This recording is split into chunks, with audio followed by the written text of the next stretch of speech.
everyone, and welcome to Snippit Sports Science, your weekly podcast of applied sports science.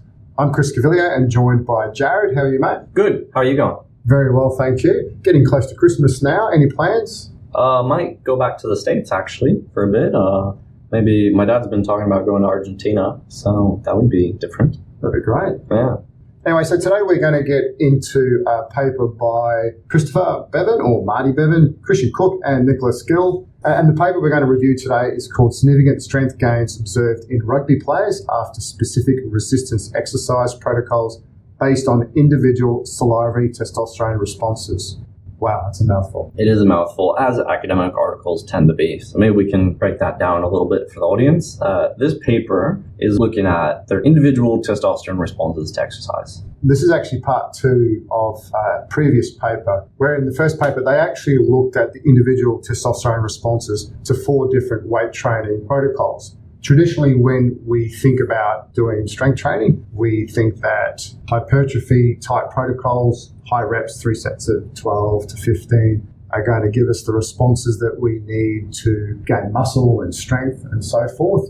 However, what they actually found in the previous study was that the response to weight training protocols is actually individual. For example, for me, it might be 4 sets of 1, whereas Jared, it might be power-based, 3 sets of 5 at 55%. And what they did in this early study, they had 4 different weight training protocols, and they just looked at the acute response of testosterone. So as a result of that, they were able to create a protocol that was what they called a T-max protocol. So something from pre to post that had a maximal rise in testosterone. And also they had a T-min protocol, which was therefore a decrease or a very insignificant rise in testosterone from pre to post. When you look at when we do weight training, we think about testosterone as a really good marker.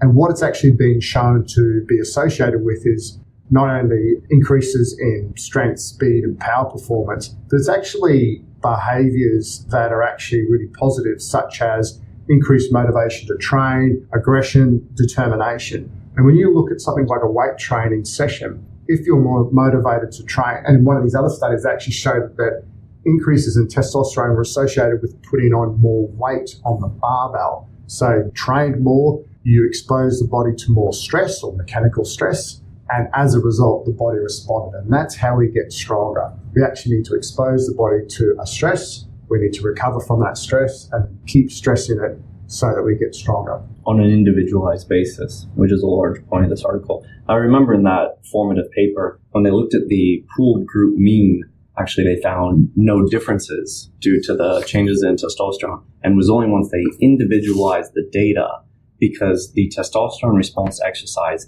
is an individualized response. There's not a group human average of what is the best exercise to increase your testosterone. That is an individualized concept. And so a lot of the previous literature has been confounded by looking at pooled group data. And I believe that's an incorrect way to look at testosterone and in hormones in general, actually pretty much all of biology, to be honest, particularly in sports science. And that's one of the things that really makes this paper one of my favorite papers in terms of the study design, is because it's such a strong emphasis on the individualization of the athlete responses, which I think is absolutely critical. This is what they use here is a randomized crossover design, where half of the athletes did one protocol and then switched over to the other protocol, and the other half of the athletes did the minimized protocol and then switched over to the maximized protocol. So that's one element of individualization. But then they have an additional element of individualization where they're looking at their individual responses to the exercise in terms of their testosterone response. And this is more evident in elite athletes.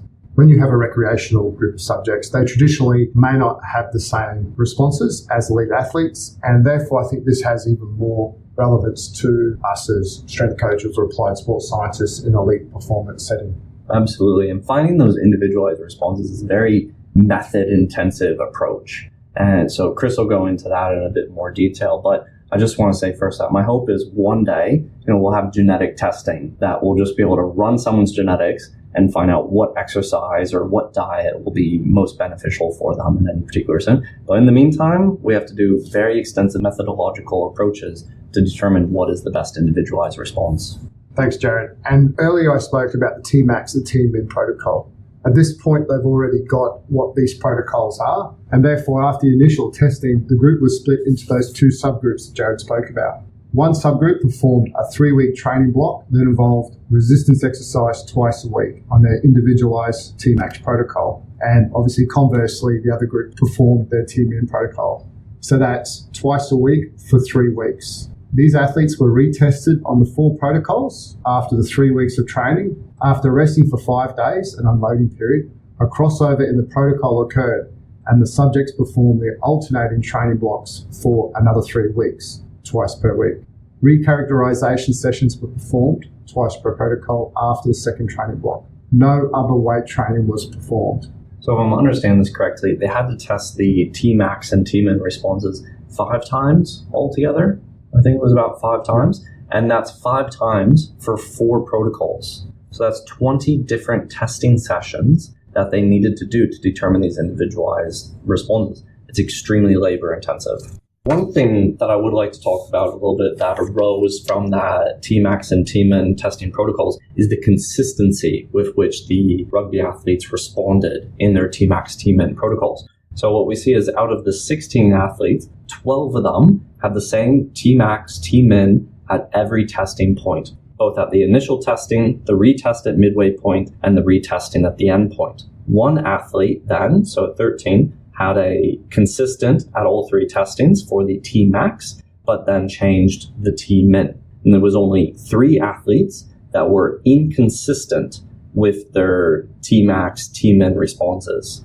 Now, what I do want to point out is that even with the inconsistent responses, so we know that these 4 protocols were set up sort of in a gradient of intensity. So the A protocol was at 85%, B protocol at 70%, C at 55%, and D at 40%. And what we see is that even when an athlete is inconsistent, when they shift, and of course, there's not enough data to give statistics, this is just an anecdotal observation as a reader, but that even when an athlete shifts, they only shift to the closest intensity that they previously had. So what we see is someone switching from an A protocol to a B protocol, or B to A, C to D, D to C, or C to B, that sort of thing. They never switch all the way from an A to a D or a D to an A. There's never that large of a jump in their preferred protocol.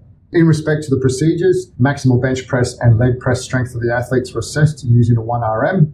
The resistance training protocols, as Jared alluded to, they consisted of 4 exercises: bench press, leg press, seated row, and squats. Something that's really relevant and pragmatic to athletes. Nice balanced training session. Exactly right. These activate large muscle masses, and the 4 different protocols were: first one, 4 sets of 10 repetitions at 70% of 1RM, 2 minutes rest. 3 sets of 5 repetitions at 85%, 3 minutes rest. 5 sets of 15 reps at 55% with 1 minute rest, and 3 sets of 5 reps at 40% of 1RM with 3 minutes rest.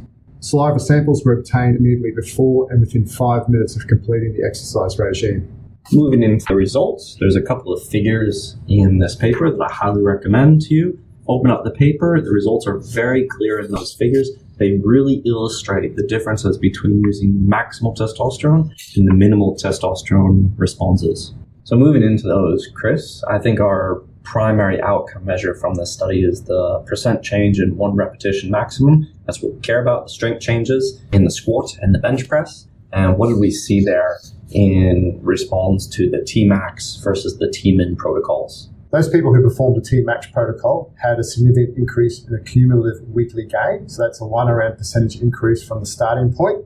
And those who then performed the T-min protocol actually had a decrement in a cumulative gain. So we see quite dramatically that really increases over those 3 weeks, from again a 2% increase in the 1RM strength at week 1 up to nearly a 8% increase, maybe 7% increase in the 1 repetition maximum by the end of the 3 weeks, and then stabilized during the 5 days in between the 2 testing protocols. And then for the athletes who started with the T-max and went into the T-min protocol second, we saw that the 1 repetition maximum stayed about the same over that 5-day period, and then at a very slight, non-significant decrease over the next 3 weeks with the T-min protocol. Just quite amazing. Therefore, that makes you think if we're training an athlete with the wrong type of protocol, we actually could be doing a disservice to them. We're not only decreasing body weight, muscle mass, but also strength and potential performance. Absolutely. And I think everyone has seen that, where you go on a particular protocol, and often it's a protocol you don't really enjoy very much. It doesn't make you feel good, and you just don't make any improvements on a particular protocol. You try and run the same program. You've committed to it. You try and run it for like 3 months at a time. And you're just like, you know what, I got nothing out of this program for 3 months. It's like, well, maybe it's not the program for you. Definitely. And when you look at the results here, just to make it clear that irrespective of which order it was, in the protocol where they did the T-min first, they saw the same sort of results, decrement in strength and body mass. And then when they went on the T-max protocol, they had a significant increase in both type of measures. Absolutely, and that's what I was saying. One of the things I really enjoy about this study design is that crossover where 8 of the 16 athletes did the T-max first and then the T-min, and then the other half did the T-minimum first and then the T-maximum, so that they can show this isn't just effect over time. Regardless of which order you're doing it, we see similar effects across both protocols. So, Chris, what are some practical applications of this knowledge? This really highlights the individuality of training protocols to athletes, irrespective of whether you're using salivary hormones as your marker. There's many practical things such as enjoyment, vigor during training sessions. You can ask the athletes, do they enjoy it? And also just the testing results. If you're trying to do what you deem as a hypertrophy protocol or hypertrophy training phase, and you're doing all the other right things such as eating and getting the right nutrition and the rest, and they're not quite getting the gains you think that they should, perhaps it's the protocol that you're actually giving to the athlete. Absolutely. And we might not have a study to back up this next statement, but both Chris and I have observed testosterone responses quite a bit and anecdotally associated those with subjective responses as well. This has been in some studies as well. And to us, I feel like it's fairly clear mentally or subjectively when you're having a very positive testosterone response. You know, it's a lot of that vigor feeling. It's a readiness to train, as we talk about it. It's often that feeling you get when you're training and you just want to train more versus when you feel quite defeated.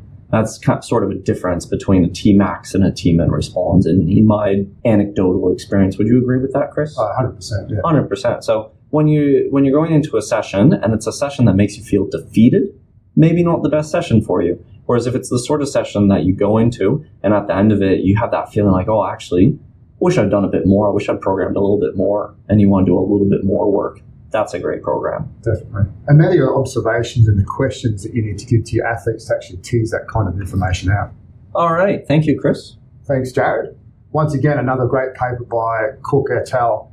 Anything that they do in this kind of space is really applied. They use really good athletes, and when you sit back and you go, that's some information that perhaps highlighted something that I didn't know, but I think it states the obvious, which is quite important. And to me, it's very much about the methodological quality that we see from this group. Whereas I feel like a lot of other articles I look at, and they sort of have specious conclusions. Sort of, they're looking at pooled group means. They're looking at other sort of responses like that, and they're not taking into account the factors that actually really matter in training. Whereas I think this group has both a very good understanding of science and a very good understanding of training. And it's amazing when you find researchers who can put those two things together. That's right. Thank you very much, listeners, for joining us. And thanks also to Elite Form for sponsoring our podcast. Remember to join us in conversation on our socials at Snippit Science, also on our website at snippetscience.com. Thanks for listening.